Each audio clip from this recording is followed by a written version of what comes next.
While the school's plan and the county's plan is well-intentioned and optimistic, it's equally ill-conceived. It doesn't take into context the known things about viruses. Viruses mutate.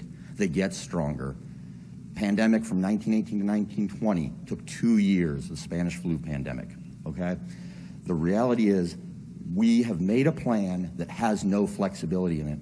Only a week ago, it became known that the Delta variant is now infecting people who are fully vaccinated. In addition to that, that it's more transmissible than chickenpox. And in addition to that, that it's having more severe effect, and especially on younger children. The decisions you make here today are going to, make no mistake about it, they are going to affect life and death of children. These viruses are actually also causing problems, coronary problems, amputations, clotting problems, etc., and so it needs to be taken into account. But the greatest flaw is the county chose to contact with Virtual Virginia or some entity that runs it that has no flexibility in their system, that all decisions had to be made by July 15th. By July 15th, it was not even known that this Delta variant could do all the things I've just spoken of. I happen to have a child, multiple children, all of them are in the school system. One has special needs. Her immune system is compromised. I have my mother-in-law living in my home. Her immune system is compromised. My own system is compromised from 2 heart attacks. I have a son who can't be vaccinated because he's too young. Putting people on buses and then having the other half of the people not wear masks when the younger people are going to be on that bus within minutes makes no sense. It's dangerous.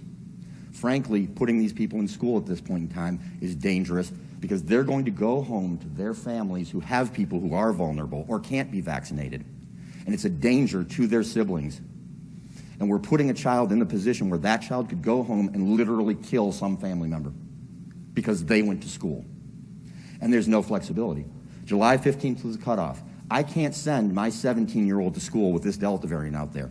It is too dangerous. I can't get him enrolled in anything virtually because July 15th was the cutoff. We were going to allow him to go to school when there was not this additional, more transmissible, and this isn't the only. There's a Lambda variant, and there's other variants we don't even know of yet. My son had college-level courses, 3 of them last semester. He had a 3.8 GPA, and I believe a 3.48 with all of his AP and college classes taken into account. I can't send him physically to school because it's simply not safe. And the Virtual Virginia program won't allow any enrollment. So my question to you is, and I would like the board to address this and the school superintendent to address this, I want to know, where do I go and get my son educated? Because by the same token, much as his education is more important to me than you can begin to imagine. I can't have one of my other children die because he had to go to school. And it breaks his mother's heart and mine, but we can't do that. And I believe my time's up. I am on the side that would like you to allow it to be parents' choice or student choice. We are going to expect these kids to wear a mask for 9 to 10 hours a day. Some of our students start their day long before we do as staff for the school. Some of our bus rides are an hour long. They get up prior to that and coming to school. It's a 10-hour day to be in a mask. It's a long time for a kid. And I'm sure there's going to be a few mask breaks here and there, but 25 minutes at lunch and you're going to have it on for the rest of the day, that's a lot to ask, especially from our little ones. I totally understand that this is something that we've never experienced before, and I do not envy the task that you all have at making the decision that's going to impact the entirety of the county. From a discipline standpoint, as someone that was in the school last year, I'm not sure where certain things were, well, let's just put it this way. The kids didn't 100% adhere to the rules. There was a lot of having to remind them to do the right thing. And when you add that to the amount of kids that are going to be coming back, I see that as it's a possibility that's going to be an issue. It's going to take away from instructional time to be constantly reminding children to put their masks on correctly. I see it in my grandchildren. I see it in children in the neighborhood, how it's affecting them to wear this mask all the time. Any decisions in making our children wear a mask are destroying our children's physical and mental health. We've seen this with the uprise of suicide in our children. All right, they should be able to breathe and see each other's faces and be able to carry on normal activities that we did as a child. The parents decide which pediatrician that they see which vaccines that they receive, so it should also be the parent's decision of whether or not they want to cover their child's faces with a mask. There is a great deal of pent-up frustration and resentment over the inconvenience, the loss of freedom, and the general climate of hectoring that the government's pandemic response has created. It's irritating to be lectured by officials who claim to be smarter than you.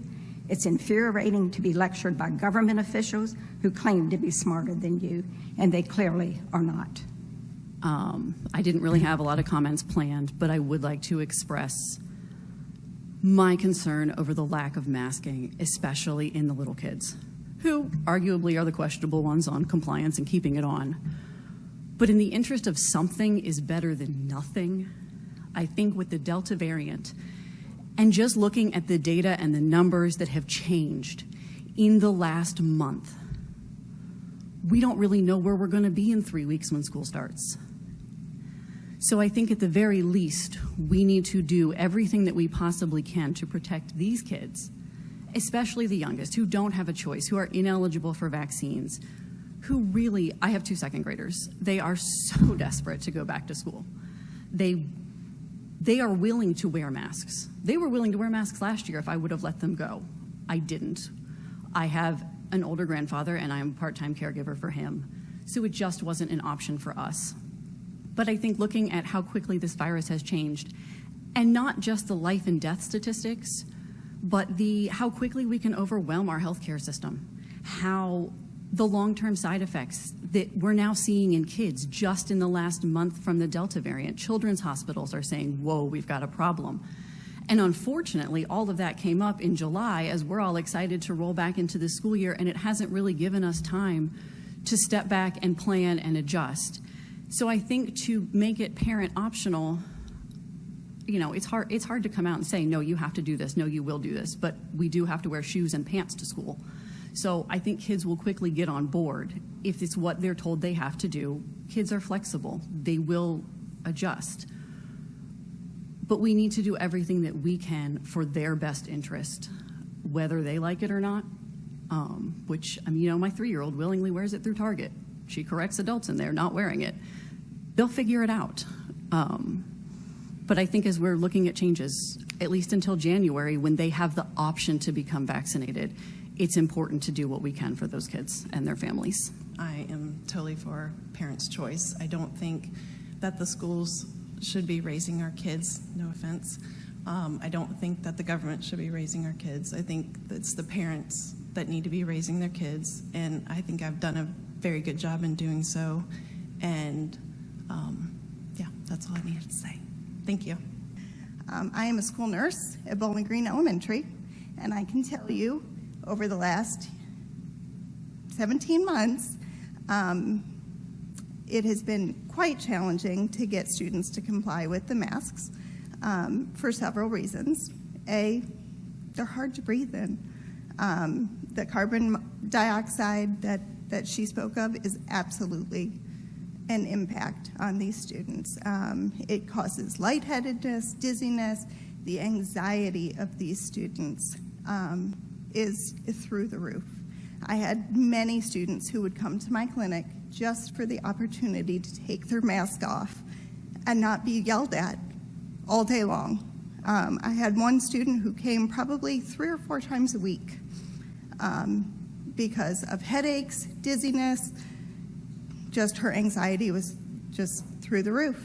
I had students who were sent to my clinic who vomited in their mask and were not allowed to remove their mask before they got to my clinic. That should never happen. That is beyond disgusting.